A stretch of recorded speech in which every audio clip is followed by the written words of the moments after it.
That's us, brother. Yeah, that's Free Man. Written 30 years ago. Still relevant today. Timeless lyrics, man. Recreate that drum beat and send it to me as a gift. There you go.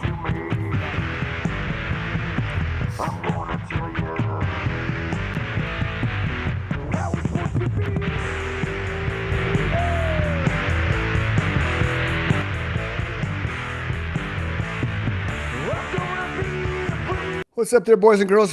I'm Chris. He's Mike. This is the Chris and Mike Show, coming to you live on Twitch and the YouTube. And we have as our very special guest, rock and roll star, chart climbing, former rap producer, artist extraordinaire, Lemoyne Alexander. Welcome. New single literally just dropped yesterday, ladies and gentlemen. Yeah. So drop the information on the single, Lemoyne. Yeah, tell us all about it. Did he freeze now? Are we in a freezing world?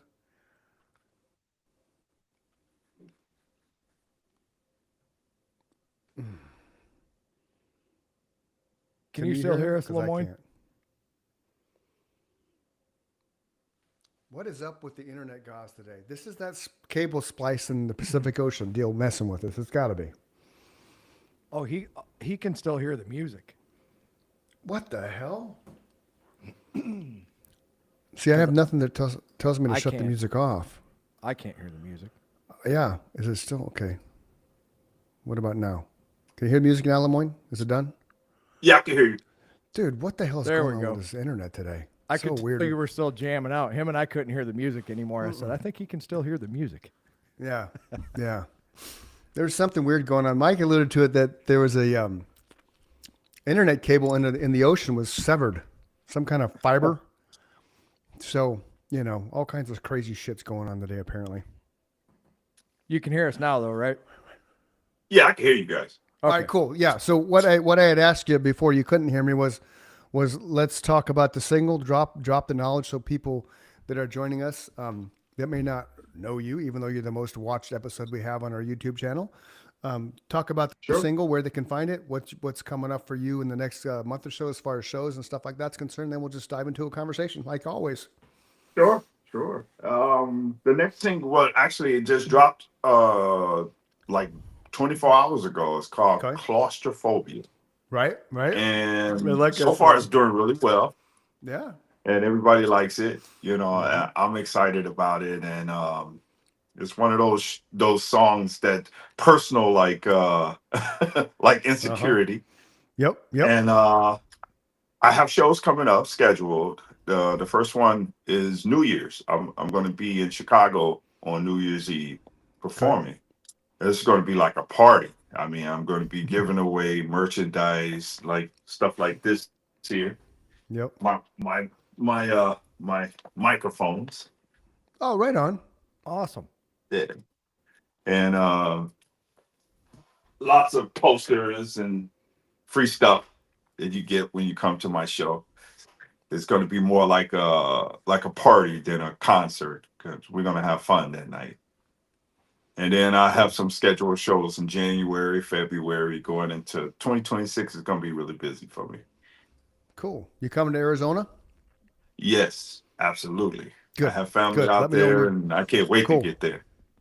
Let me know, because last time you came out, I think it was some weird weekend where we couldn't connect. So give me a heads up when you're coming for the show. I'm coming out there to do a show when I come out there this time. Yeah, cool. Right on. I'll grab the wife. We'll come join the crowd, and Please, yeah. I'm telling him, I'm gonna grab him and take him on stage with me.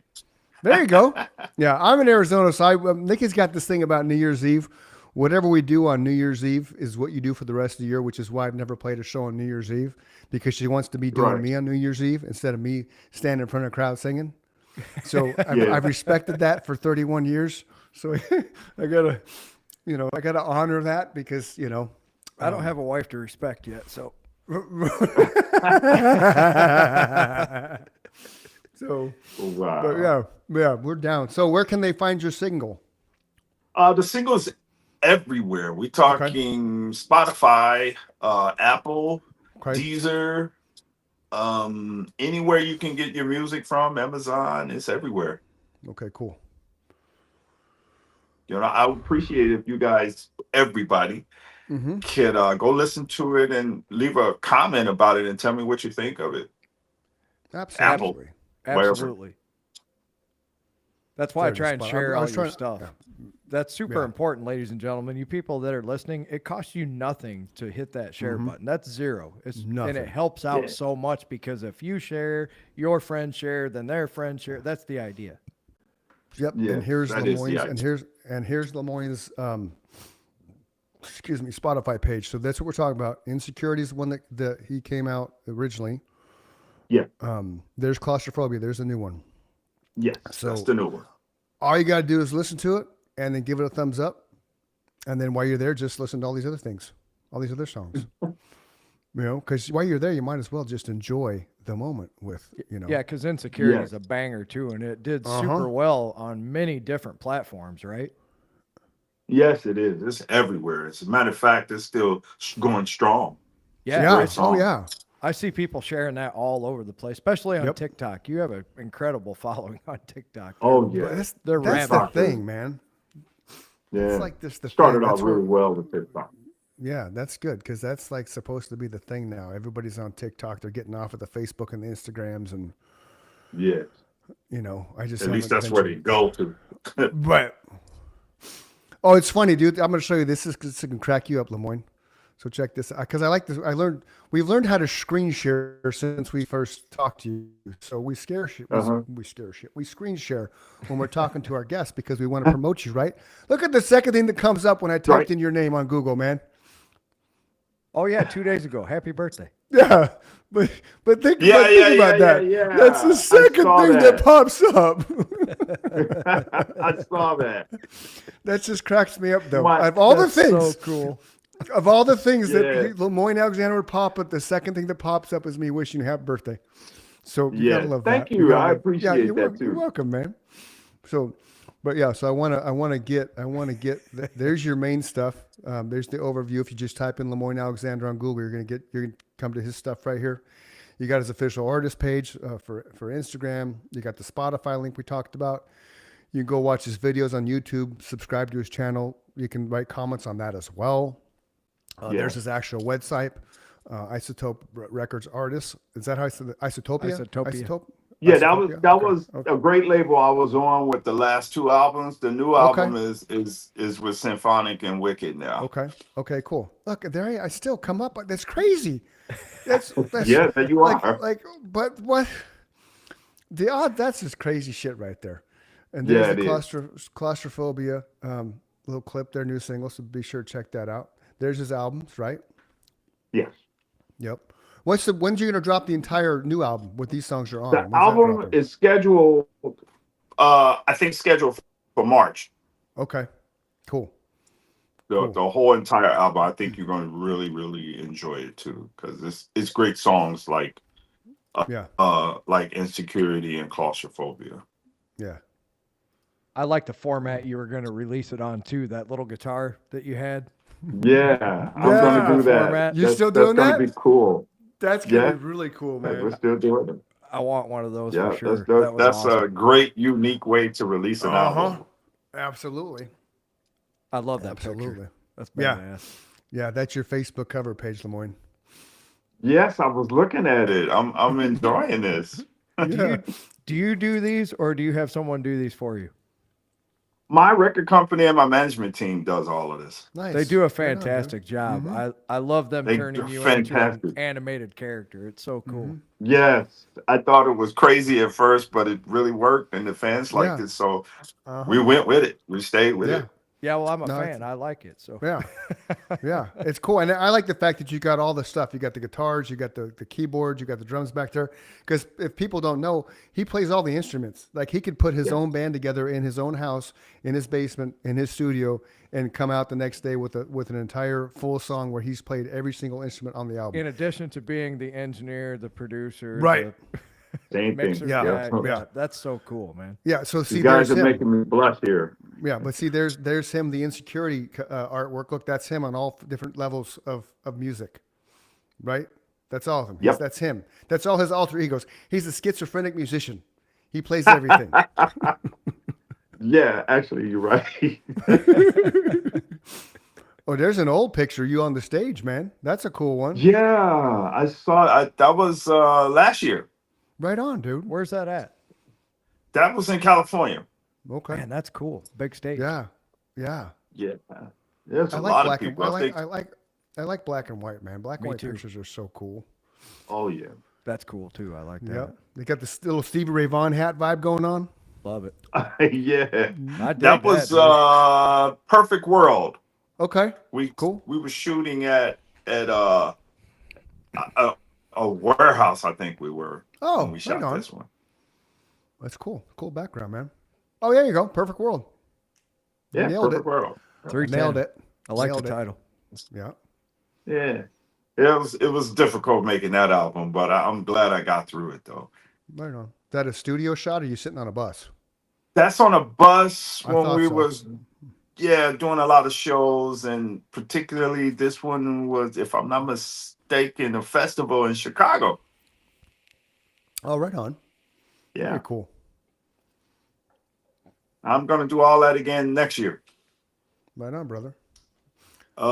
This Bad For You, that was one of my Yep. favorite songs Yep. from the second album. Cool. Right on. gotta Obviously, it's a look that one relationship up. song because there's a chick in the picture, so you know it's relationship oriented. Yeah, the best, it is. best, What- best songs are about relationships, man. yeah, I know. most definitely. You still I have mean, that that's how they guitar? I created. like that guitar. Yep, that is a cool guitar. You- Mr. Policeman. That's the shot from Mr. Policeman. Okay. You still have that guitar? Oh yeah, I still have it. As a matter of fact, That's a badass axe, man. I love it. Yeah, I was gonna give it to the California Music Hall of Fame. I mean, when at some point I'm gonna give it to them so they can have it, Mm. you know, in the museum. Why? But then it can't be played. It'll be silenced, man. I don't play it anymore like I used to, but Oh, okay. you know, All right. Yeah. Don't silence it, man. I was gonna donate it. If it's one of your go-to pieces, definitely don't donate it. No. Yeah, you're right about that, but That's I how like you know. Okay. That's how you know how much Eddie Van Halen loved Dimebag, because he gave up one of his most prized possessions to bury him in. Yeah. That's Oh, I didn't crazy. know that. Yeah, the black and white Bumblebee striped guitar that was on. Yeah, I didn't know that either, but that's kind of cool. Yeah, I didn't know that. such a Wow. tribute. That's how much Eddie admired what Dime did Wow. for revolutionizing guitar playing, just like he did. You know. That's crazy. Yeah, it's a true story. Well, I believe it. I don't know if you guys followed the first two albums, the last song. Mm-hmm. There's an instrumental, Okay. Euphoria, that I did. Mm-hmm. Yeah, I listened to it. Yeah, we listened to. Yeah, I remember that. Oh my God! I just heard the final mix of the last one, the newest one I just did. Unbelievable. Really? Yeah, Right I on. forgot about it, and I Right listened on. to it, and I was like, "Kidding me?" So you That's got the awesome. mastered version of it? Yeah. So I listened to it, and the weirdest thing is there's a section at the end of the song where it's about at least maybe a minute of just me playing, no music, Cool. just solo. Cool. And I was like, Just guitar? wow. Yeah, I was amazed. Cool. Awesome. And, Right on. and as I was doing it, I forgot all about it because I haven't heard it in some weeks and months now. Now that I listened to it, it was like, oh my God, I couldn't believe that I did. I must have been in the zone when I did that. That's I cool, just man. I just listened to a podcast where this guy was saying, and it blew me away, that what you're describing is the artists and entertainers that are walking the planet today are literally pulling from the Akashic records in another dimension back to this one, an art form that has Right. been lost to humanity longer than we realize. So if it wasn't for the players and the entertainers that are walking the earth today, it would be a pretty boring place. Wow. I That's never why- looked at it like that. I've always tried to describe to people, I don't know what's happening when I'm playing because I can't describe it to you in real time, right? That's true. That is You're- so true. It's come from the You're pulling- universe. That's it. You're pulling from somewhere else. You're the vehicle, and you're throwing it back out to the public, and you're hoping that they are able to comprehend what you are, right? That's what You you see, just described to me. I was just getting ready to say this is weird to me because what you're saying makes a lot of sense. Because as I was listening to Euphoria Part 3, the latest one, it felt like a out of body experience. Like, is that me? I had to ask myself, like, did I Yes. do that? Yes. You know, I'm listening to it as a fan, thinking, wow, that's pretty good. And I didn't even know that it was me. After I listened to it a couple of times, I was like, wow, I can't believe that I did it. I still can't believe it. What made me So it's start thinking in pretty this weird to me. direction, Lemoyne, is when Chris asked me if I would consider re-recording some of our old music that now, like he said, we wrote 30 years ago, some of it. So I'm listening to these solos and I'm like, I'm number one, I'm not even that same person anymore, right? I was Right. 22 years old when I recorded that, or 21. Right. And then my next Music question never is, dies. No. but then my music next never question dies. is, am I capable of doing it as the person I am today? Just what you just said. Am I even Yeah. that same person? Like, I had to sit down and relearn it step by step as like I'm the student now of my own music. It's crazy. The challenge with that has always been, like, for instance, what you're saying, when I was with State of Grace, we created a lot of beautiful music together as a band. And I asked myself the same question you just asked me, like, wow, can I perform these songs later on in my life? Will I still have the same vibe and energy about it? And for me personally, I have a few, maybe two or three out of the three albums that we did that I really enjoyed that I probably would add into my set list. But no, I couldn't touch any of those songs again. And for personal reasons, because it wouldn't feel the same singing them and not being able to look at my guys on the behind me, and it just doesn't Right. feel the same. So when I do my new songs, it's just a whole new lane where it's just my lane and I can enjoy myself and don't have And to I worry totally about. understand what you're saying, because if the guy to the left of me here wasn't singing Free Man or Listen to Your Sin, that guy's an imposter now, right? Right. Those, Exactly. those songs are so ingrained into my DNA and who I am. If Chris isn't singing Yeah. them, they're never going to be played again unless they're recorded, right? So that's why it's important Exactly. to get them down. Yeah. You guys should record the songs. Trust Oh, me. we're going to. It's a- We're sure. working on it. We need you to come and do some drums. Just Sure. because. I'd be more than Michael, happy to play Michael guitar. explain it.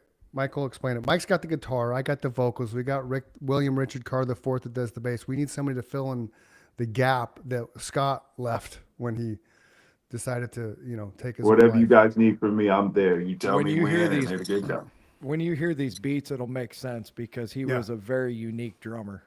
He would be like a Phil Rudd from AC/DC, kind of flew by the seat of No, his for pants. real? Yeah. Oh yeah.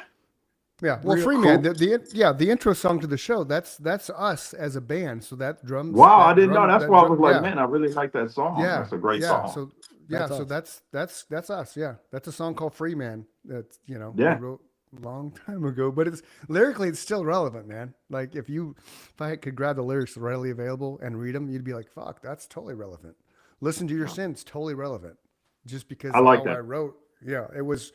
I didn't intend to be a timeless writer, but it just because of how the world is and everything's so cyclical, it's just they're still relevant, Yeah. which is cool. Wow. What's the name of the song? You said "Listen to Your Sins." That song is called "Free Man," and if you go watch one of our episodes and go to the very end, you hear the song "Listen to Your Sin" at the end. So we bookend each episode with two of our original songs. Oh, nice. Yeah, That's really nice. yeah. Hey, listen, I'm in. All you got to do is call me. I'm in. Right on. Cool. Well, you listen to both of those songs after this episode comes out, and all you got to do is recreate those drum tracks, and you're Yep. part of our new legacy. There you go. You got it. Nemesis 2.0 is what we're going to call it.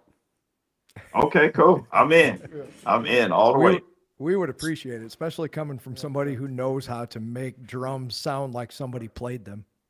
There you go. Oh, was yes. us. That was us, bro. Yes. Right there. I'm looking. That was on the world famous Mason Jar stage where Tool, Pearl Jam, Nirvana, Pat Travers, everybody you can imagine got their start. Yep. Oh, that's nice. Yep. Sacred Right, Cool. Flotsam and Congrats. Jetsam. That would have been circa 1996, probably 7. Wow, I'm trying to figure out what I was doing in '96. Probably a girl. Oh, I was producing, making rap, hip hop and rap back then. Chris When does a you guys girl. was doing that.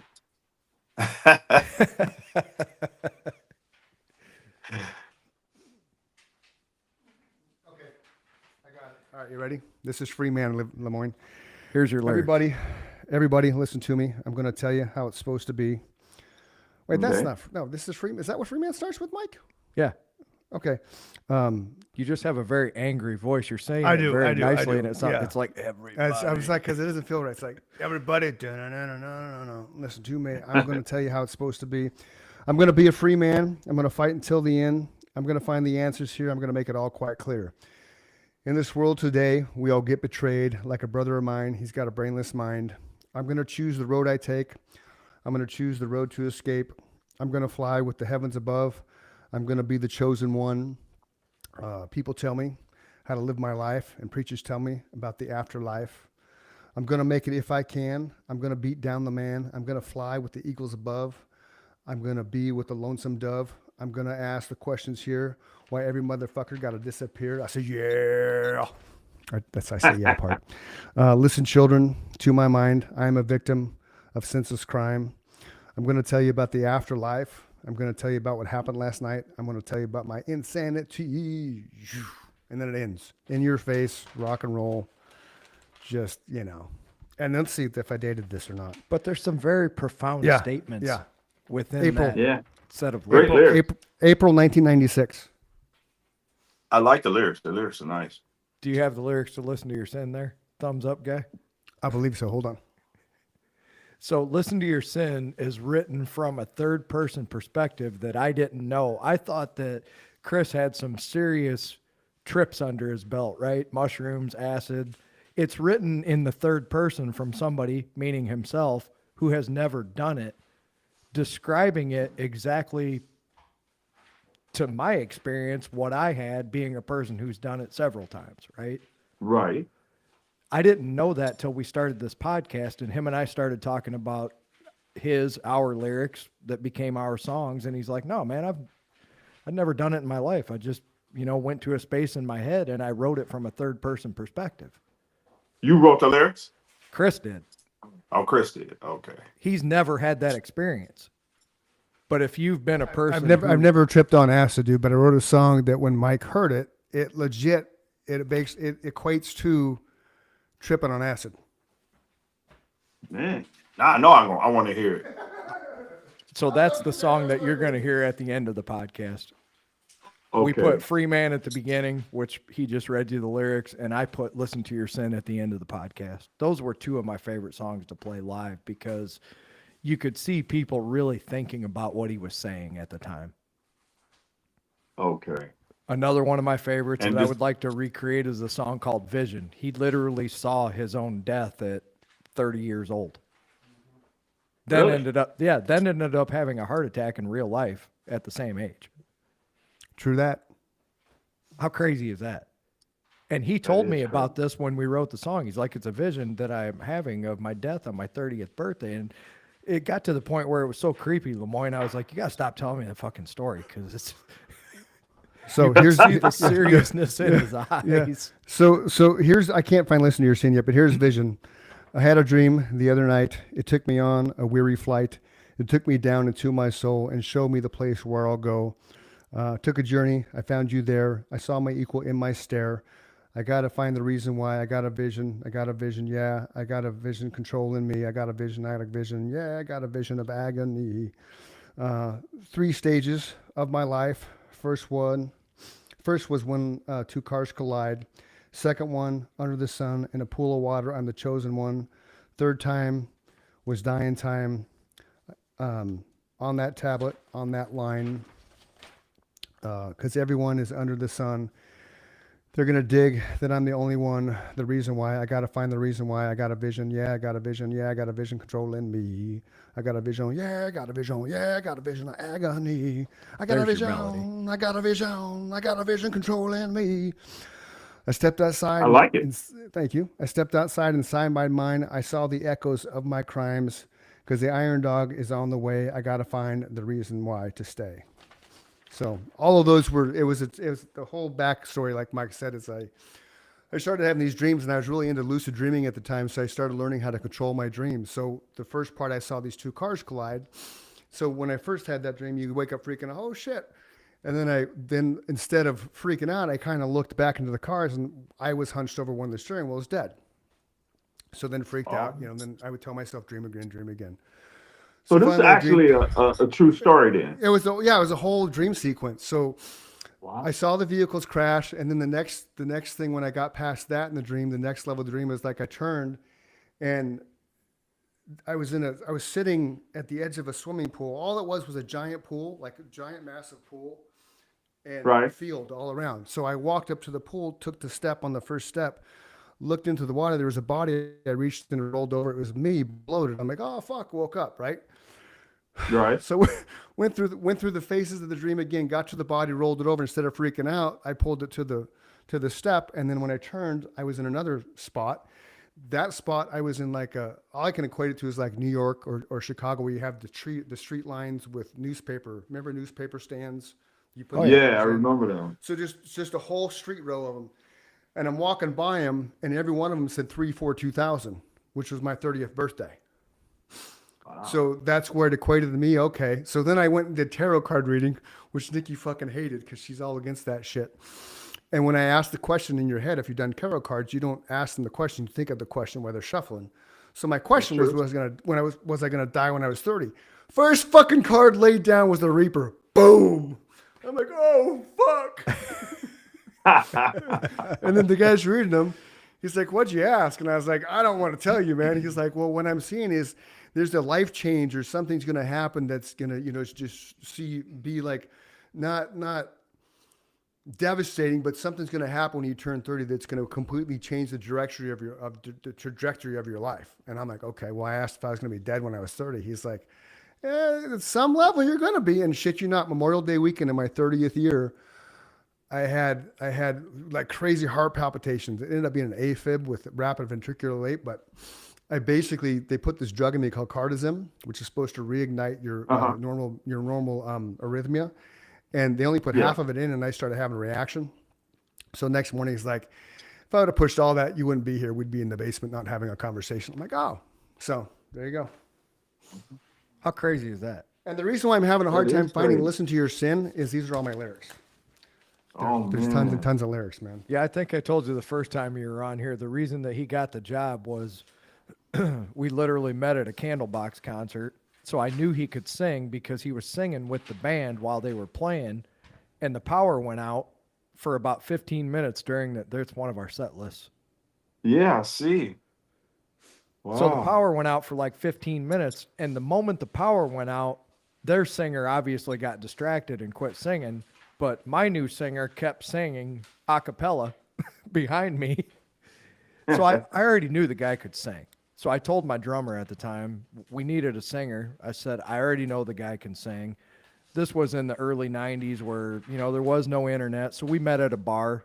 You didn't want somebody to come to your practice space and see $10,000 worth of equipment that you That's couldn't true. replace because we were poor back then, right?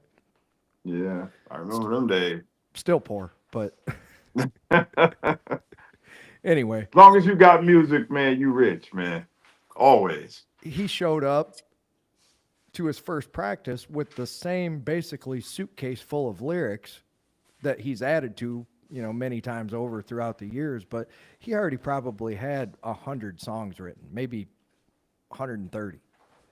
Wow. That's And a lot of songs. at least half of them were what he would consider ready to be turned into music. A lot of it was poetry and spoken word kind of stuff, but he would take certain sections of those things, just like he said to you, and he would turn them into a song at the snap of a finger. Found him. Listen to your sin. Yeah, these are great lyrics, man. The original lyrics, handwritten, everything. That's how old school I am. I'm a hoarder, Lemoyne. I got a dream for the common man. You got to fight until the end. I got a feeling, and it's quite clear, you're going to fly and disappear. Drop the tablet, go insane. Feel the juice flow through your veins. On your journey, take it slow. Choose the place where you will go. Take a trip behind your eyes. Feel the sorrow beneath your cries. Take a moment, listen to your sin. Fight the battle that you must win. Fight the battle that you must win. Oh, listen, baby, to your sin. Now your journey has come to an end. You haven't found solace to your sin. You keep on fighting, waiting for the day when you close your eyes and it fades away. I ain't no preacher. I ain't no praying man. You turned your back on the Almighty's hand. You got a dream in your life. You're soaring higher every night. Something like that. Take the trip behind your eyes. Feel the sorrow revolutionize. Take the moment. Listen to your sin. Fight the battle that you must win. Fight the battle that you must win. And before we would do the song, I would introduce it as tomorrow doesn't understand. Yesterday will never be again. So take a moment and listen to your sin. And the mic would start and I'd turn around. Because there was about 12, there was probably a 12 bar intro to the song. So he had plenty of time to make that happen. And then it was just so Them cool. lyrics are very good, man. They're Thank you. spectacular. Thank you. I like the lyrics. Thank you. It definitely No, man, describes you the guys can experience. write me. I usually write all of my songs, Yeah, but we'll write maybe you a song. you guys are. Thanks, man. Maybe you guys can write something for me. Okay. I would love Yeah. it. I would love to contribute guitar tracks for sure. Most definitely. That's my forte. That's my forte. Hey, I'm going to start on the next album in 3 or 4 more months. Here's where I'll make you a deal. If you come up with a rhythm track that you would like to hear a different take on a solo, you send me a WAV file and I'll throw it into Studio One and I'll put my version on and I'll send it back to you and you can decide if you like it or not. I've done that for a couple other people too. So You got a deal. I will do that. yeah, if you ever come up with a rhythm track and you're like, hey, I'd like another idea of, what a solo would sound like on it, just tell me what you're looking for and I'll put my spin on it for sure. Yeah, and from lyrical standpoint, Mike would come up with a riff, and then I would just, when I start hearing the music, then I just start writing. Yeah. So that's the muse for me is the music possesses me, and then all of a sudden here's a song. I mean, listen to your sin, 10 minutes maybe it took me to write that. I mean, it wasn't nothing. I'm a big believer when you write songs, you can't force it, right? It just has to flow. Right. So it has to flow. Right. So if something comes to my head and I write like 3 verses and it just stops, I walk away from it. I'm not going to force something. That's you know what I mean? Yeah, that is. So you got to be the way same my way. Go ahead. yeah my method is almost the same way. Yeah. I guess you could say like when I get into a zone when I'm writing a song, it's all I have to feel the track first. The track is what gets me every time. So if I'm listening to a track and I've never done this. So, I'm telling you the truth. I've never had like most writers, they have like books of lyrics and stuff. Right. I've never did that. I go into the studio, which is mine or a different studio, and I have to hear the track. Yeah. And I'll listen to it, and then I'll say, okay, let me go in there. And I go in there and I actually sing the melody, and then I put words with the melody, and then I'll do like, a straight pass, and then I'll come back and fill in the words, all in one take, all in that one night. Mm-hmm. So I don't leave the studio to come back. Oh, I got another part. No, I get it all done that night. You got to, because that's when the muse is talking to you. That's when the energy is there, right? And that's the only way I can work. Yeah. And then I'll go back into the studio like, what the fuck did I record? What is this? And right, but see, imagine how, say, put yourself in Prince's shoes or Eddie Van Eddie's shoes, right? And all the stuff that they have recorded, and even Ozzy, that nobody's ever heard because they did exactly what you did. They went in like, I have an idea. I got to lay this down before I miss it, because 9 times out of 10 in my entire, since I've been writing, because I started writing when I was in high school, an English teacher kind of pulled that out of me and like, oh shit, I can do this. Like, this is a gift. I need to. So that's all my stuff is written in a poetry ballad format because that's how she taught me to write. So that's why Right. all my lyrics can fit to so many different things. But Right. when you have that, when you're in that moment and you have that, the voice in your head, you have to go with it because otherwise it's not going to be there Yeah, tomorrow. You know what I'm saying? You're not going Yeah. to have that same. Yeah. So And that's for real with songwriters. That's how. right. Here's an interesting fact here for me. Okay. Couple of things happened. I came up with a song where you just because you just said it. Like one day I'll never forget. This happened when I was in Texas, Okay. and I did the track. The song was done, Yeah. and I'm not the kind of guy who try to rush it and try to create. No, I just did the track and left it up. And then Yeah. I went to bed. I think I went to bed around about 11 that night. And about 2:30 in the morning, the lyrics came to my head. Mm-hmm. So I was so sleepy. I took my phone and I went, some shit. I don't know what it was, but I said it into my phone because I know how I am. If I wake up in the morning, I'm not gonna remember. So whatever I said in the phone, Sucks. I won't remember because it'll be the last thing on my mind. So when I got Yep. up that morning,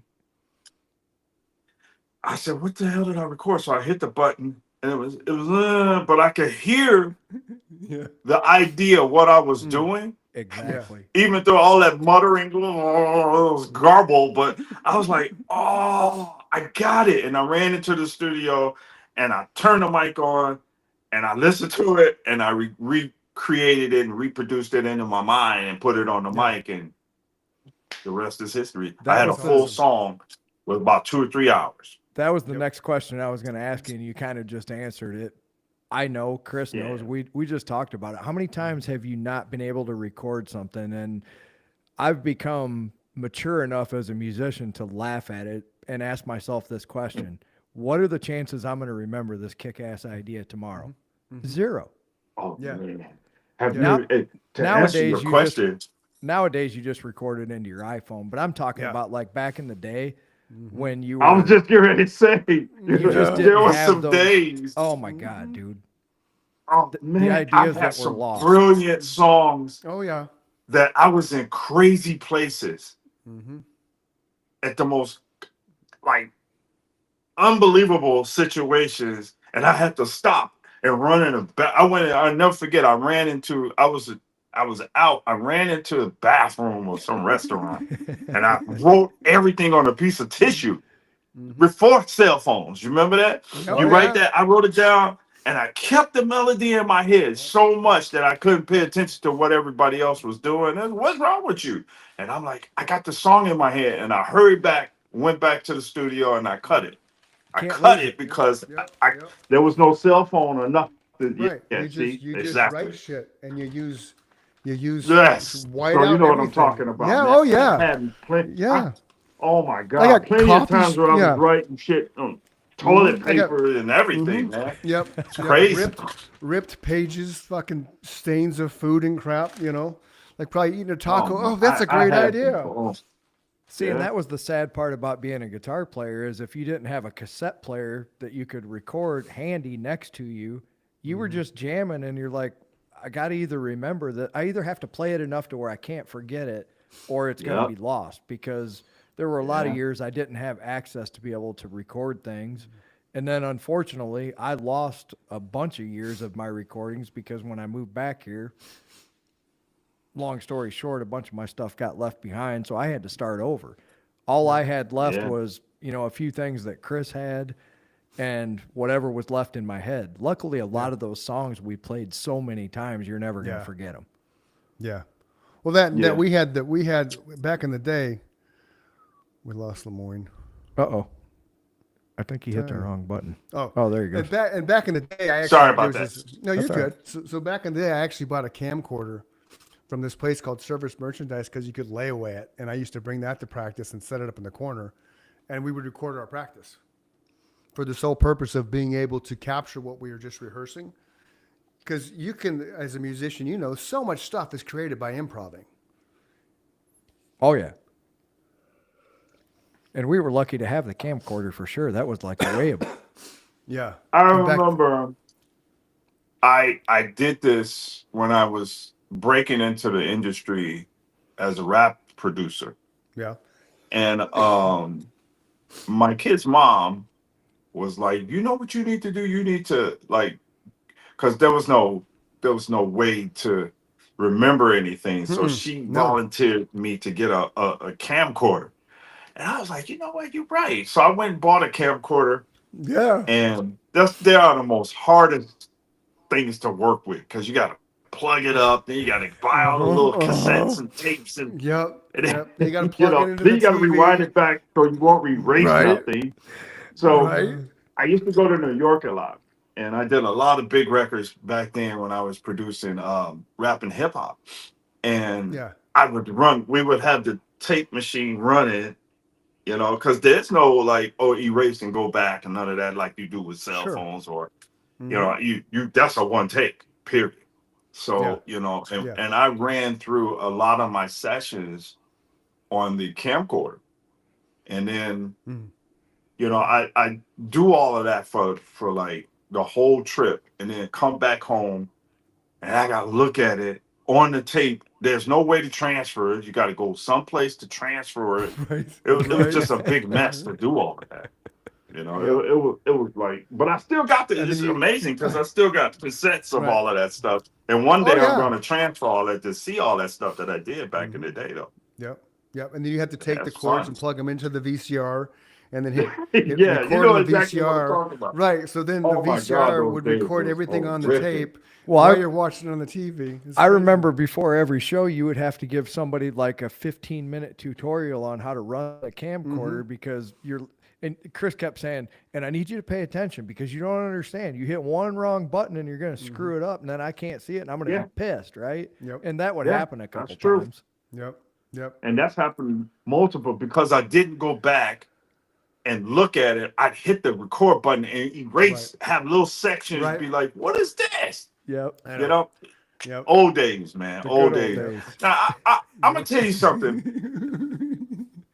We got to thank technology. I know it Yeah. may be, there's some good about it and there's Mhm. some bad about it. Sure. Like, when I look at things the way that it is today, I love it that we're more accessible to things Yeah. that we didn't have back 20, 30 years ago Absolutely. than we are today. Like Especially today, to be in touch with your fans at the level that you Yeah. are, right? Yeah. Exactly. I mean- there's no way I could have been able to do what When I'm you doing were- now with a band back then. When you were a big time Impossible. producer in the 90s, if Chris and I, as two normal human beings, or even as two musicians, wanted to talk to you for an hour or so, that would have been impossible. Those kind of things didn't It would have happen been impossible.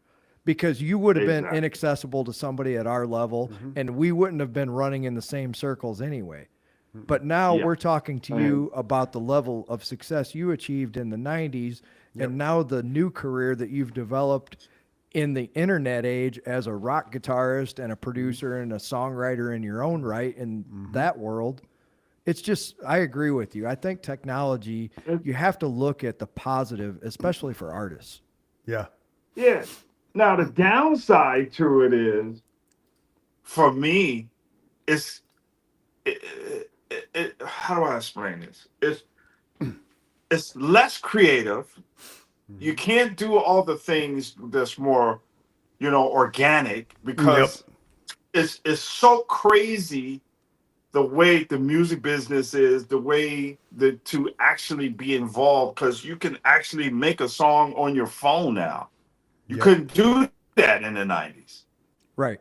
I mean, you can make songs so easy that, it's like, where's the talent now? Back Exactly. then, There's no way. in Right. my day, Right. you had to have talent. Mm-hmm. Yes. And a lot of people just coming up with even with the whole I just heard of this new software, this AI Software, software yep, that's yep, literally yep. making songs for you now. Yep. 30,000 songs a day are being uploaded to Spotify that are AI. We just released a clip a week ago about that. How crazy is that? That's Man? That it's is bullshit. ridiculous. It's bullshit. It's so It's bullshit. that's so chaotic that how the hell a real true musician and artist should never have to go to AI Amen. because you Preach can't it, man. appreciate the music, especially live in concert. Yep. It's almost impossible because If you we learn see, from as I was growing up, I was taught how to play instruments, you know, guitars, drums, bass, everything, and watching and learning. There was no AI. There was no way of iPhones and computer music, and I didn't do any of that. I didn't learn how to do none of that stuff. You know, as time has progressed, as it did into where we are today, that's like the going thing now. It sucks. Lemoyne, And- I always say when we were learning to play, there were two paths of travel. You either sucked or you didn't suck, right? Right. Yeah. There was no polishing it up. There was no, I don't know how I These got balloons, man. See, the balloons kill me. I know. Oh, I don't know how I did That's that. why on my next album, I'm going straight to tape. I'm not even doing digital. I'm That's going awesome. straight to tape. Awesome. The Tape other thing, too, machine that all when the way. Yeah. We made a conscious effort too in Nemesis that anything we did at practice or in the studio, it had to be able to be replicated live. Like we weren't going to do anything that we couldn't pull off standing in front of a crowd of people. None of the backtrack bullshit. You know what I mean? It's like you had to be able to pull that shit off live, or we weren't going to record it any other way. Because then you're getting what you're getting. The only studio magic we took advantage of is the same one anybody would. We put a rhythm guitar track underneath the solo, and Chris would do background vocals. Right. Right. Right. Yes. I mean, Right. it's not it. That's why I say, how is it that these AI musicians that how are you going to perform all of these, even though the songs you get to me? Can you? And I'm gonna ask you, as real musicians, can you tell the difference between an AI musician or a real organic musician in their music? Can you? I think if you gave me an A/B example, I think I can. The ones I've seen the videos, because every now and then you'll see it on Instagram and shit. You'll have somebody that's a video, and I can tell that's AI because the way the mouth. Because again, singers look at singers, right? I listen to lyrics. I look at how the words are sung and formulate the melody. So when I saw one not too long ago, maybe within the last week, that it caught my attention because the background was cool. I'm like, oh, what's this? And so I turned the volume up and I listened to it. And it was clearly AI at the end of the day. It wasn't an actual full-blown thing. And then when I read the paragraph below it, it clearly said it. Create your own music and your own video using this software. I'm like, motherfucker. So from an audio standpoint, I don't because music is so what's the word? Overproduced, right? It's everything is auto-tuned and all that kind of shit. But that's why I'm saying if you A/B right. it. So It'd if be you hard. give me insecurity or claustrophobia, and then you give me a AI created song without a video or anything, I'm almost confident I could tell that Lemoyne recorded that in a studio and some dickhead made it on AI. I'm pretty confident I can tell the difference. Yeah, because there'll be subtle nuances, right? You're gonna even though he certain stacks things. all his background vocals, he pushes his voice to the front enough, which a good engineer and producer is going to do to know that that's a real person and that there's enough human element in your vocals where you don't get that in those AI created songs. Like Chris said, they're almost too perfect. Right. Yeah. What's this about, man? Chicago's alternative rock president. Oh, that was something the record company was working on during the highlight of all of these things that was going on in the summer last year. Right on.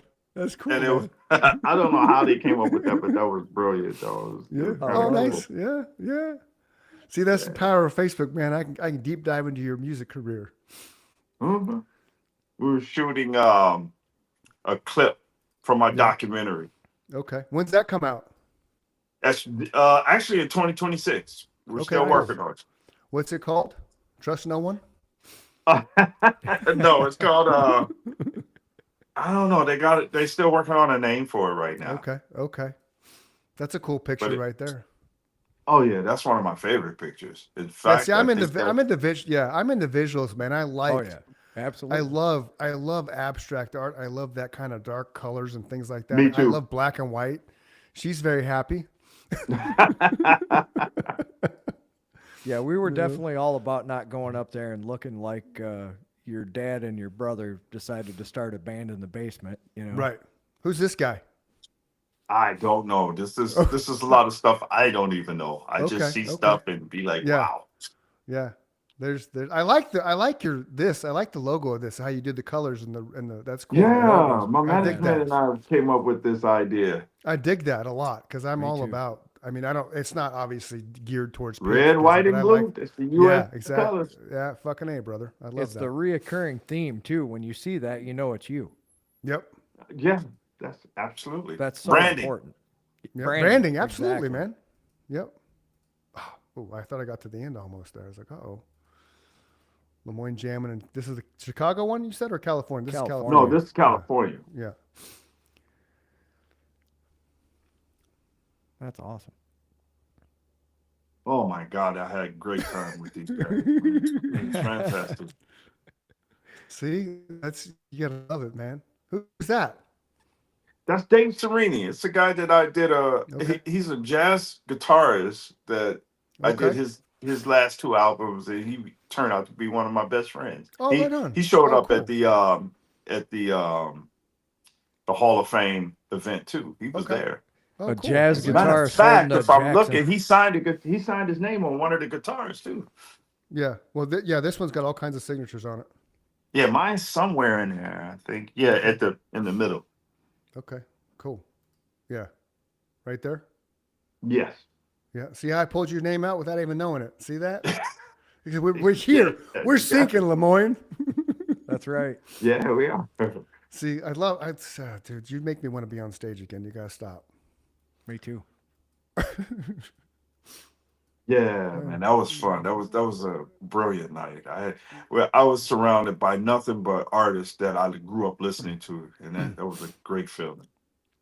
There was a cool one that had all your Yeah, stuff on great it, which feeling. I thought was a great picture. Anything else you want to touch on, bud? Well, we could talk about how I came up with claustrophobia, which was Okay, yeah, absolutely. Now here's what I want to tell you, because I'm a big believer in don't tell the world what your songs are about, because you want people to have their own interpretation of it. Right. So that's just my opinion. You wanna explain however you want to explain it. I like to dangle that carrot to be like, hey, this is, you know what I mean? Good But that's point. just me. But that's just me, because you want people to interpret their own music. Like, it pisses me off when like, okay, prime example, and then you can tell your story. Dave Draymond from Disturbed, the song Sickness, and the whole part in there that on not the radio version, but the studio version, how he's fighting with his mom and she's beating him and shit. That was all Yeah. made up. That was all made up. I you thought that motherfucker, was keep- real. No, all- it was we all all did. fucking made up, man. And it pissed all me did. off. Like, dude, what the fuck? You don't tell people the true meaning behind your shit. Like legit, like Mike said earlier, he thought I tripped with acid and mushrooms, man. Yeah. Not a day in my life. Yeah, because see, that takes away from the feel of the song, Thank because there are people in this world who are actually going through that, Yep. Yes. He So and they want to actually be able to identify with that. Right. He actually swayed me to this side of thinking. I didn't used to think like this, but the more I hear him tell these stories, I agree with him wholeheartedly now, 'Cause because it there's certain changes it. songs that mean things to me that I don't want to know that it means something differently Right. to the artist. Right. Right? Well, Isn't that the I'm point of gonna music? tell you Is I guys, interpret your music however Yes. it comes to me. exactly. and you're right. So what I will share with you guys Okay. will probably be the only time He's I like, tell I this wasn't going story. to say any of this shit. I know, but that's the thing. I just don't like it when you take away I agree. the power of music is the power of interpretation, right? Let poor everybody Lemoyne tell his story. and everybody interprets everything different. So go ahead. I'll go over here now. Go ahead. So you heard the whole full song, right? Absolutely. Several times. Okay. Yep. And when you listen to the full song, did you get the understanding of the lyrics and you understood it? So I'll tell you, my interpretation firsthand was the first time I heard it, like the world is closing in on me, and I'm doing my best to maintain my place in the world as that's happening around me, right? For lack of a better term. Exactly. Yep. Okay. I'm in the same kind Well- of boat with Mike. Yeah, I like that. Was my interpretation too, for the most part. Okay. So the real story behind that was true. I was in a place in my head in 2024 when I was in my studio in Texas. And I was all over the place. There were things happening in my life that surprised me, that upset me. I was just really going through it. The sad part about it was I was doing it all by myself. Hmm. But the good part about it was I needed to be by myself so I could heal Yeah. from all the disastrous situations that came before that. I understand. Now, that. as I was as I was going through my moment, excuse me, Yep. You're good.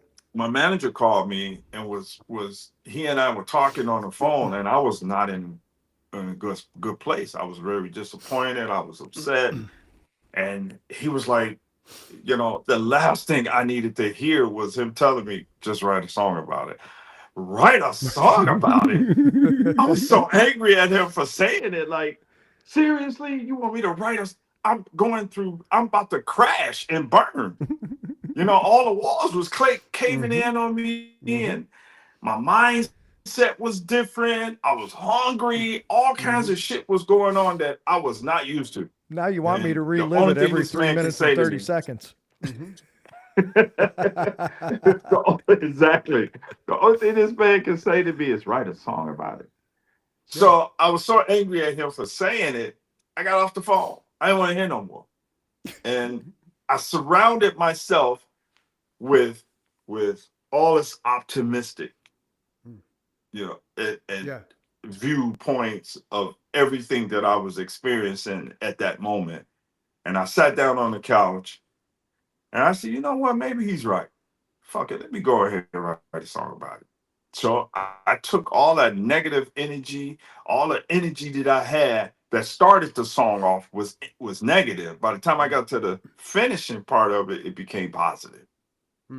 That's And awesome. I took all that energy and I put it into claustrophobia, and I can't believe it. And the song was created in that one day. But see And- that's the power of what we have, you and I, because Mike doesn't write lyrics, but that's the power of being able to take your struggles, right, and put them on paper. Because I lived a fucked up life. Like literally, I could have gone one or two ways in my life. I went this way instead. Had I not had that English teacher not pulled out the fact that she knew I could write, my trajectory would have went completely different, because writing was able, and it allowed me to purge everything. Like I purged all the demons out through music. And then as we started performing these songs in the darkness that I was writing in those songs, that was cathartic in itself, performing, because I'm pushing all that shit out to the crowd, right? Even though they don't know I'm pushing out this negative, dark shit, it's a vehicle to keep my sanity. So I love the fact that he's like, write this shit down, because that helps you get through that. And now you can look back on it without harboring any real darkness and pain associated with it, because you worked through it, right?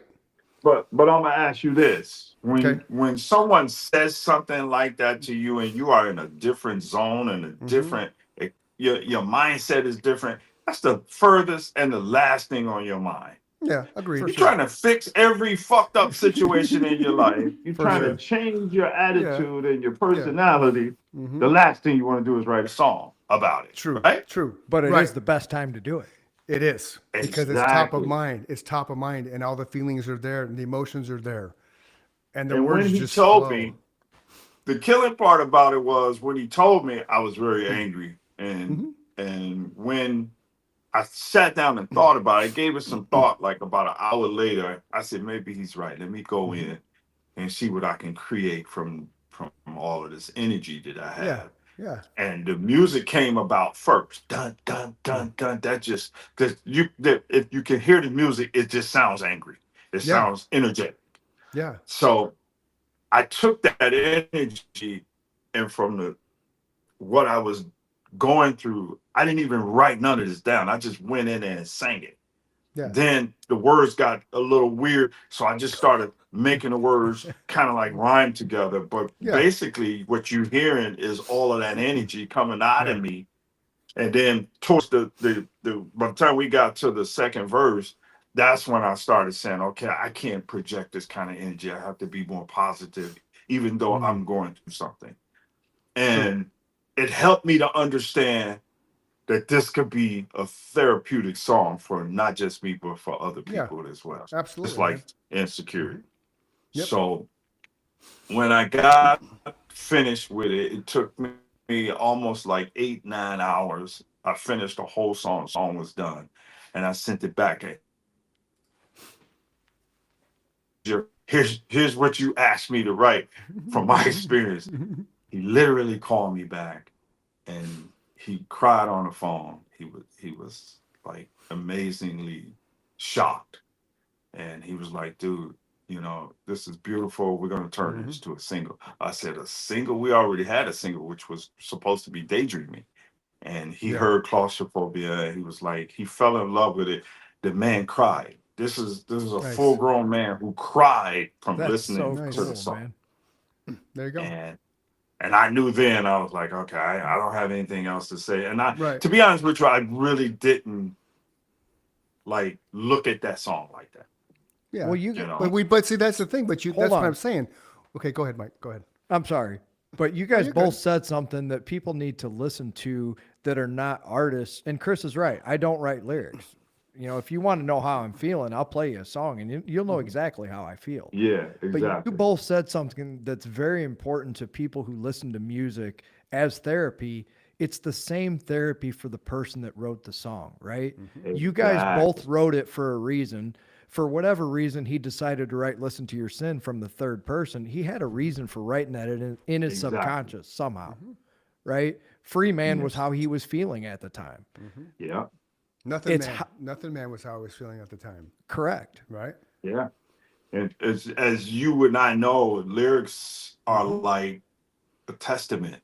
Yeah. It's like, But it's the therapy that, you know, like a lot of times I used to think before I met Chris, that has to be horrible for that person to go up there and have to relive that moment. That was a joke that I made when, exactly. you know, I said your manager was like, yeah, go write a song about it. Sure. You know, I'm going to write a 3-minute and 30-second song so I can relive this moment every 3 minutes and 30 seconds I have to listen Well, to it see, and now play you it, understand right? the reason why it didn't resonate to me as well as it did to him. Because Yeah. whatever he associated that song with his life, that's what made him cry. Sure. Because for him to call me back and was in tears, Yeah. he had never all of my songs, but this one was the most that impacted him that much.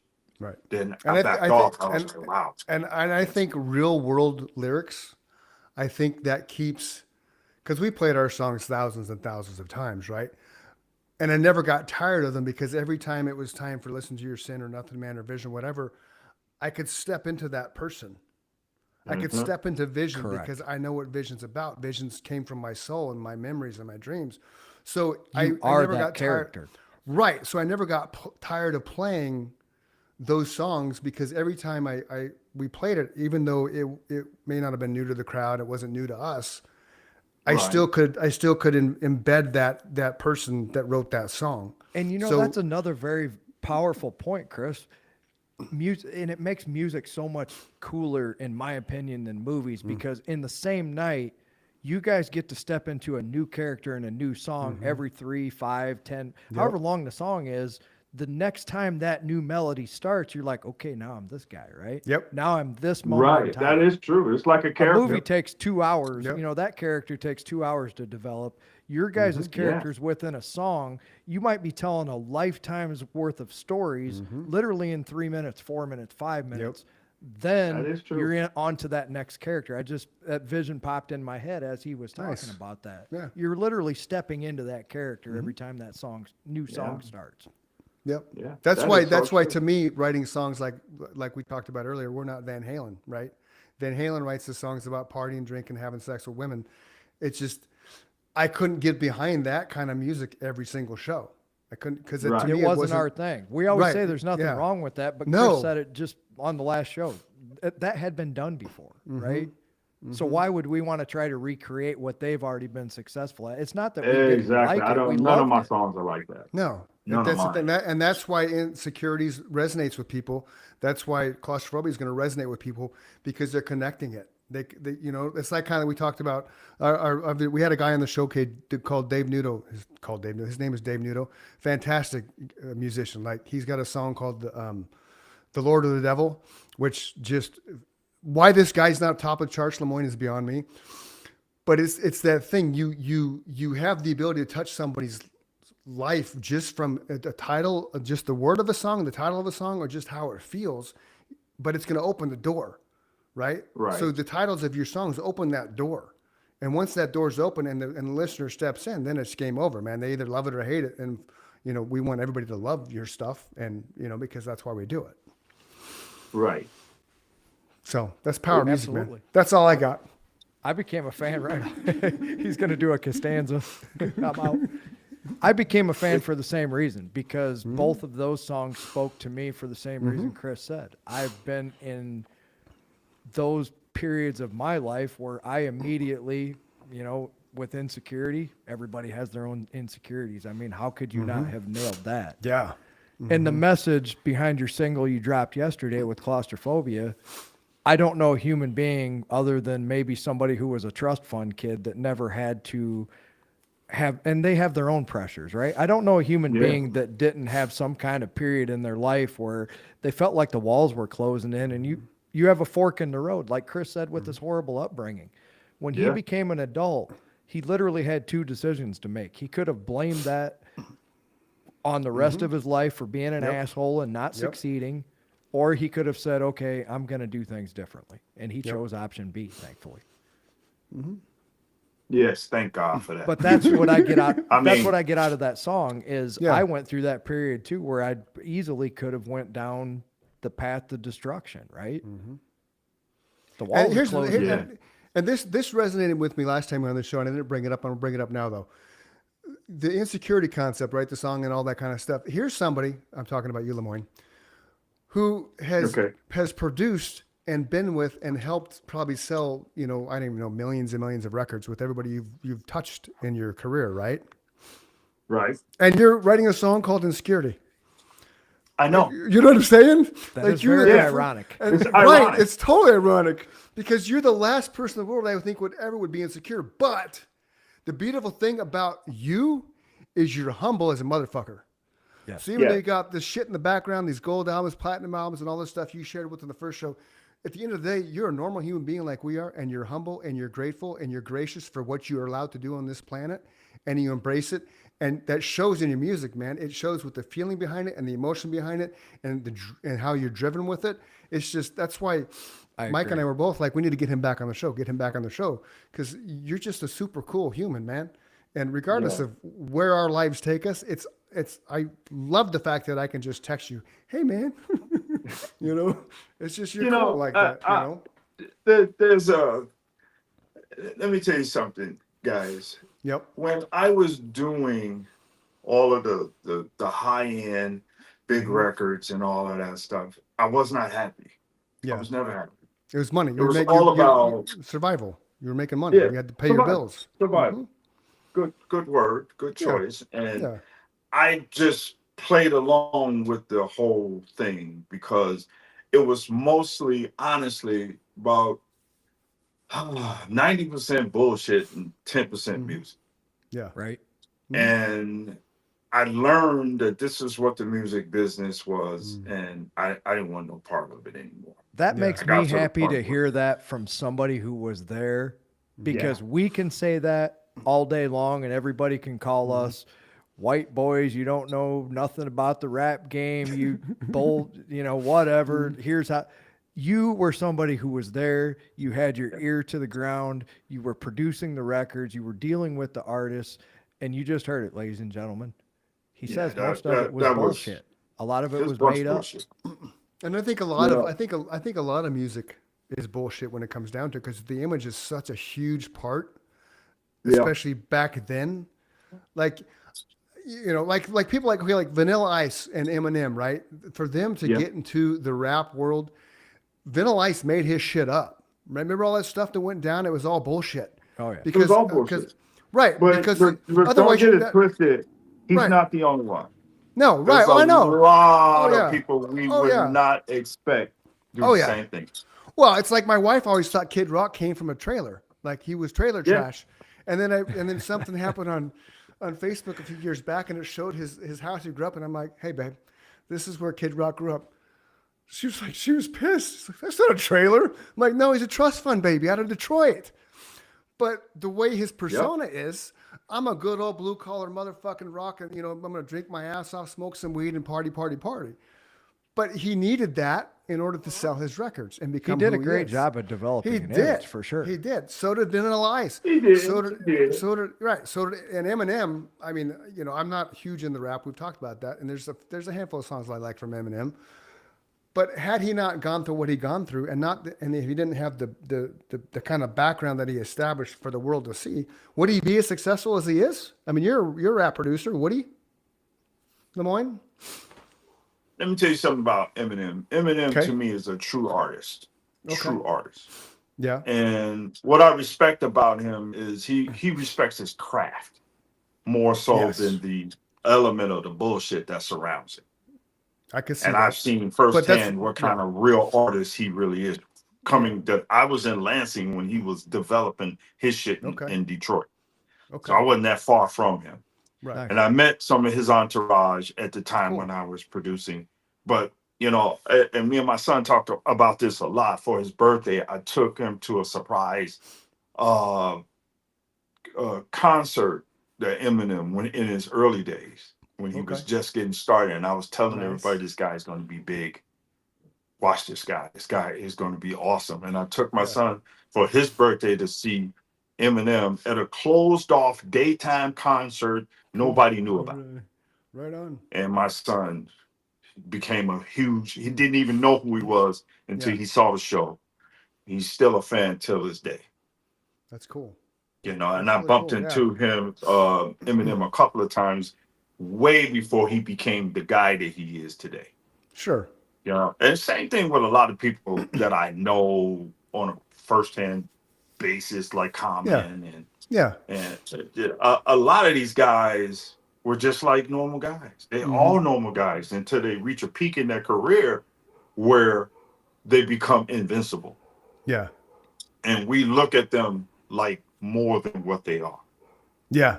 Well, and when it comes to me, I never wanted that perception. That's why you can talk to me and all Right. my fans can talk to me. Everybody can talk to me. When I was a rap per se producer at that Sure. time, I watched all the artists that I produced. Everybody that I had some kind of connection with making hits with them. Yeah. Their character, their personality. Mm-hmm. Outside of the studio, oh my Yeah. God, that can be unbearable to deal with. Right. When you're dealing with them from a perspective of an artist, Yeah. they have to put their face on to do Right. it. Right. So, the bullshit comes with I the said game. I would like you never said. be if I was an artist, Yeah. and I used to Yeah. say this all the time. If I ever get an opportunity to be because I never wanted to be an artist. This was I just wanted to be behind the scenes. Yeah. And We the talked shit about that that I last time. seen- Yeah. Yeah. The shit that I seen during my course and my time as a producer, I was like, I can't believe these are the people that I looked up to. Right. And I have to ask myself, like, wow, Right. For real. yeah. Yeah. I've that's- seen yeah. so much shit that Oh, yeah. I kept saying I would never be like this to my fans. I would think never too many be like people this to- forget why they started doing it in the first place. Yeah. Yeah. Yeah, and I promised myself, and I promised my dad, I promised to God. I said, if I ever got a hit, I'm going to be the first person in and the last person leave. Yeah. You know, I'm gonna give autographs, shake everybody's hands, and I'm not gonna charge nobody for no Yeah. photographs. Yeah. That's not Right. me. You When know, I I'm had, gonna be real. yep, yep. When I You had know, my radio, and- when I had my show on iHeart, I did a radio show on iHeart for a year called Real Talk USA with the real estate guy. I got to be really good friends with the people in the Phoenix iHeart, right? Rightfully so, because I had a show on there. And so they would take me around when I first got there and show me where all the artists and stuff would play. One of the biggest key factors when people would come into Phoenix to play, they would do 3 songs in this little like jam session they had in the Phoenix iHeart location. The ones that showed up on time did their stuff without any headache or grievance, like none of those stupid, my head's so big I can't get to the door.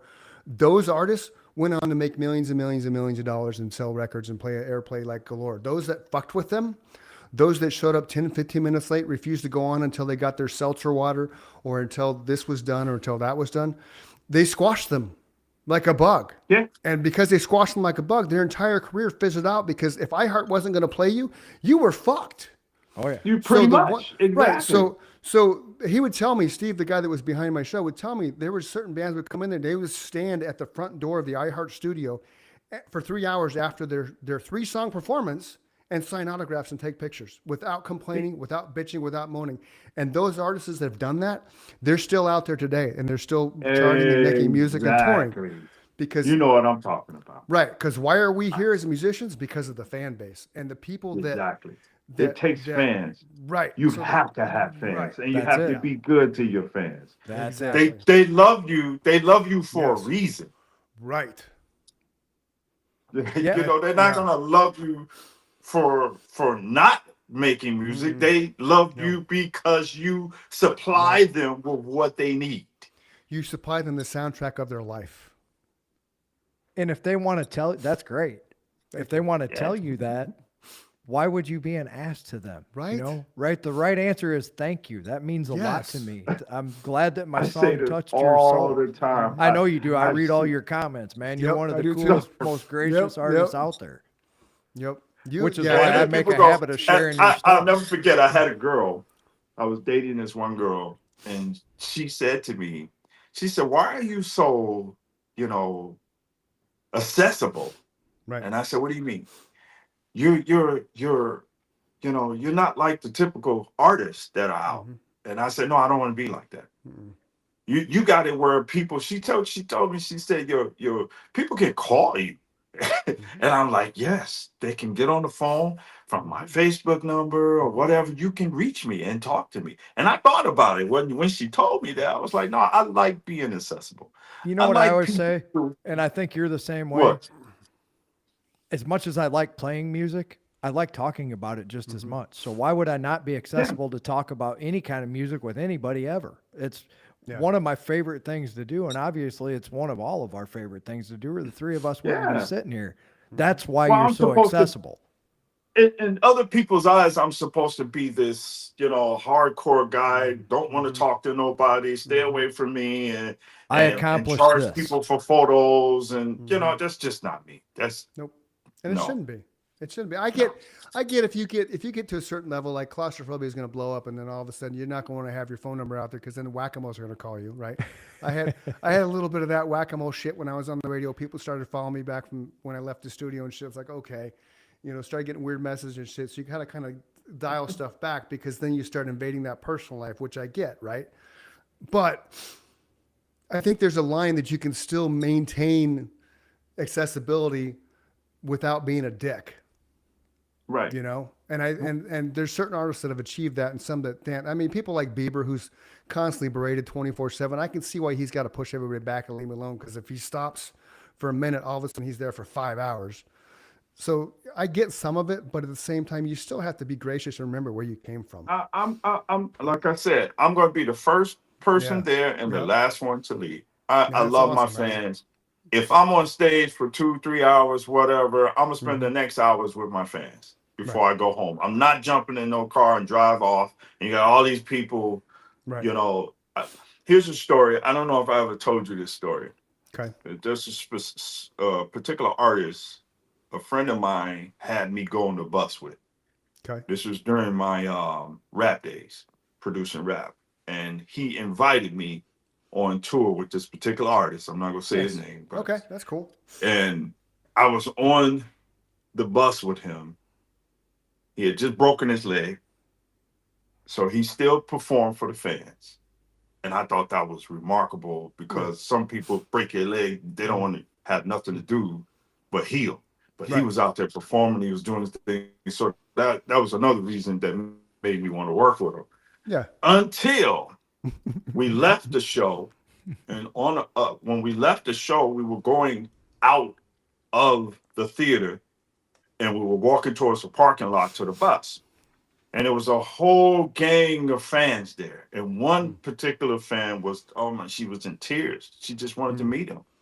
And she ran up on him. She had like all of her records, Yeah. all his records, like Yeah. hugging him. That's Yeah. that's how much she loved him. Wow. Wow. And we were all walking together talking. And she ran up on him and she kissed him on the face. And he said, the words that came out of his mouth was, "Bitch, why would you put your lips on me?" Oh, And she just melted. She was like, Yeah. it's coming at it was just, and I'm looking at her like, no, he did not. Yeah. Mm-hmm. She took the records, dropped them on the ground, stomped on them, right in front of him. that's where the term Yes. "don't meet your heroes" comes from. Sometimes I Yeah. was so hurt. it's so I couldn't sad. believe it. And then right after she stomped the records and CDs and stuff, she said, "I loved you so much, I can't stand your ass now." Yep. And she Yep. said all of these negative things, and she went to her car and she cried, right? She Yep. didn't even get in the car. She just put her head on the car and cried. And I'm looking at my boy who brought me to this situation, like, is this real? Is this really happening? Yeah. And I felt bad that I went over there. So like, I apologize. I'm sorry. She was like, I really truly love this guy. Mm-hmm. And I can't believe he said that to me. And he literally said, why would you he's called her a bitch and was like, why would you kiss me, put your lips on me, don't touch me, and all of this shit. I couldn't believe that. So It's terrible. I spent 5 minutes encouraging this lady to get back in her car, go home, the whole thing, and just forget the whole thing. And Yeah. I felt bad. So I got back on the bus. Yeah. And when I got back on the bus, my boy was like, you see what I'm talking about? He just pointed it out. You see what I'm talking about? So the actual artist was like, okay, let me hear your beats. Man, I took my beats. I said, I'm done. I don't want to work with you. I have nothing else to say. And I got off the bus and went to my car. That's all. Yep. There you go. I was done. And I always wanted to work with this guy. I lost so much respect for him. I was out. And I never listened to any more of his music. I'm sure whatever she was feeling, she stopped the same thing.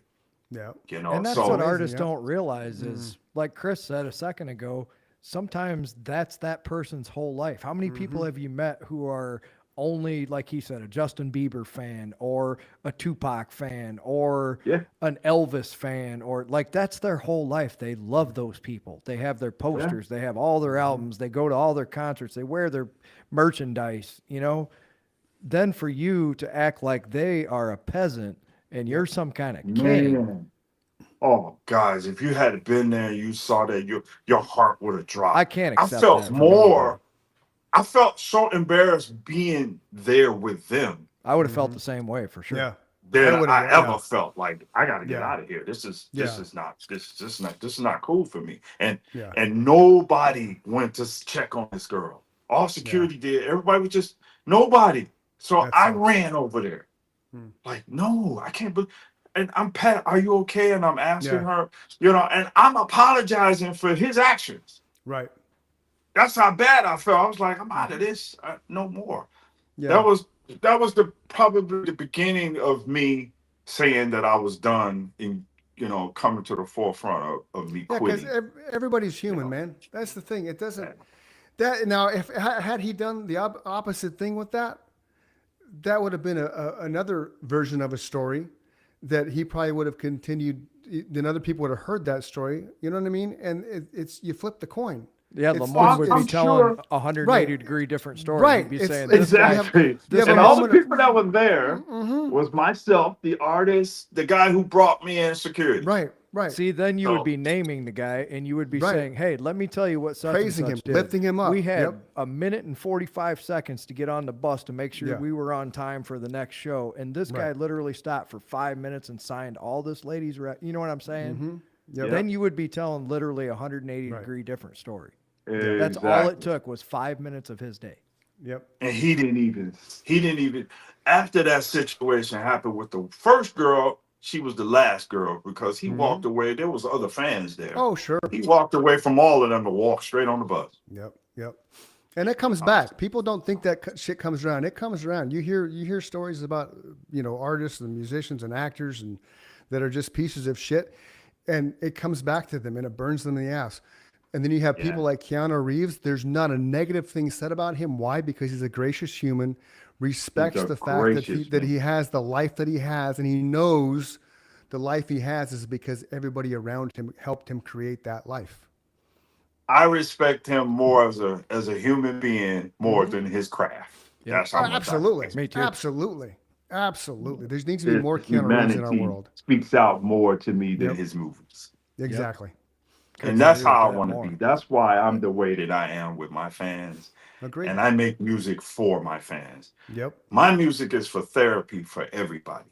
Absolutely. Whatever they're going through. If I can have some kind of impact on my fans' lives Yep. with my music, then that's a blessing to me. If somebody likes something that I recorded and I hear that compliment, that I always blow them away by saying, I'd love it as much as you do. So thanks, Yeah. Right. Exactly. I love hearing it. Like Chris said, we've played and heard these songs thousands, tens of 1000s of times. And every time I hear them, I still love them. I wrote them for that Yeah. reason, right? They meant something to Yeah. me and they still mean something to me to this day. Yeah. It's our music and I still rock out to it. I mean, that Yeah, tells yeah. you something, and of all the bands I've been in, the only music that does that for me is Nemesis. There's a couple tracks in the last band I was in that I still really enjoy listening to, but anything Nemesis wise, because it was such a lightning in the bottle capture and it's still relevant lyrically in the world we live in today, that it's just, to me, it's just, it is what it is. You create something in a space and time and you put a timestamp on it. So when that shit like that happens, and it happens more often than not, right? All he had to do was turn to her and say, "Thank you. What can I sign?" Or give her a hug back. Or, "Hey, I can't hang out. I got to go." Kiss her on the forehead. "Thank you very much." You know what I mean? It's just 20 seconds of your time is not going to derail your That's life. it. That's it. That is so true. And I remember there was another time when I was during last year, I think it was right after the ceremony. And this is the a Hall of true Fame? story. Yeah. Yeah, the Hall of Fame. And there were remarkable artists there that I performed. Oh, yeah. I mean, go back and research their records that, classic records and classic artists that I'm on the same stage with. Shocked the hell out of me. I grew up listening to this going, wow, I can't. Even Frank Stallone was there. So Oh, right on. he That's got an awesome. award. Yeah. So, and after it was over, I swear, all the same people that loved all of those artists, they all wanted me. They wanted That's to take awesome. pictures with me. They wanted my autograph and everything. And I if I recall, I'll never forget, I was with somebody who was like, "Come on, let's go. And I said, "No, I'm gonna stick it out as long as I can because they're coming to me asking, especially the owner of the place, please don't leave." She kept saying, "Please don't leave," because everybody wanna, and I was like, "No problem," So I took pictures with everybody all the Good for way you, man. until damn near the place closed.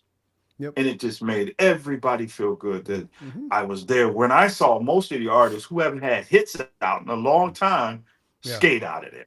Yeah. It's karma, man. So, and it's crazy. I'm like, wow, Well, And I was I think it's part of being a humble artist too, Lemoyne. I was always fascinated that somebody liked my stuff as much as I do, right? Yeah. It humbles you.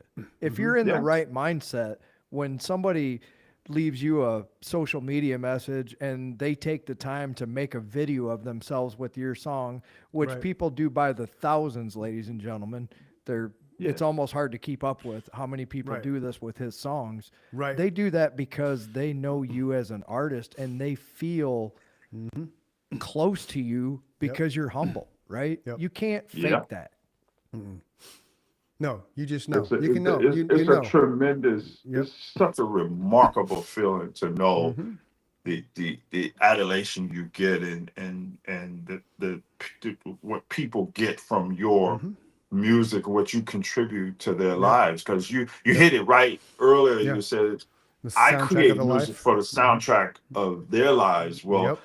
technically, I was creating the music, the soundtrack for my life, Right. which is a part of everybody else's life Mhm. because I'm human just like everybody else, and I go through problems and I've had issues Mm-hmm. just like everybody else. So I said, well, why not sing about it?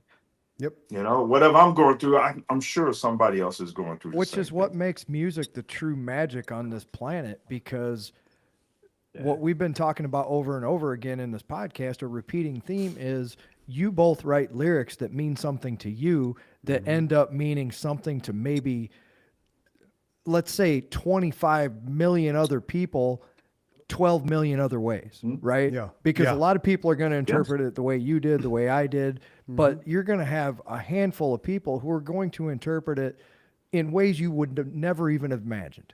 Right. It just makes Yeah, music that's such so a true. magical thing. That's the whole thing right Yeah. there. All right, let's wrap this up. So Lemoyne Amazing. Alexander, they can find you all kinds of social media, right? Just go Yeah. ahead and look up Lemoyne Alexander on Facebook. Look him up on Instagram. You can find him. There's his number.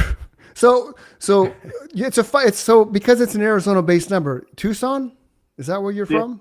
Okay. Yeah, no, No. I'm really from Chicago, but when Okay. I was married, I kept Okay. the same name when I was living Okay. in Arizona, so I kept the number. Gotcha. Okay. So, All right. Cool. Yeah. So what is your website? Well, no, it's LeMoyneAlexander.com. LeMoyneAlexanderFanpage.com. Okay, because this one has Lemoyne We Alexander. Lemoyne. That's the Okay. like the Wicked Entertainment LeMoyneAlexander.com. Okay. All right. But Oh, okay, that's gotcha. That it. makes sense now. Okay. yeah. Right on. So Right on. I will be performing New Year's in Chicago. Everyone is welcome to come. It's gonna be a huge sensation. Party. Yeah, and as I said, we're gonna give away a lot of giveaways and Cool. and there are other guests, surprise guests that's gonna be there too. Cool. So That's hope awesome. to see everybody there. Yeah, all right on. For Lemoyne Alexander, Mike, and Chris, it's Chris and Mike Show. Remember, if you're feeling suicidal, depressed, go scream in a pillow, go outside and run, and go jog, go work out. Find somebody to talk to. If you can't find somebody to talk to, text 988. Somebody's there waiting to help you through your struggles. Don't leave a hole in somebody's heart. Somebody does love you. Somebody will miss you. You are loved and cared for. Tomorrow will be a better day because Yes. you wake up in it. So, again, for Chris and Mike, Lemoyne Alexander, I love you guys. This has been great talking Love to you too, again. brother. Thanks And, for doing this, Lemoyne. Yeah, absolutely, man. I'll see you with Absolutely, the man. next time. Yeah, The next yeah, single. we're gonna Oh, have yeah. you on again. We're gonna have you on again for sure. Until next time, everybody. Peace. Okay. Peace.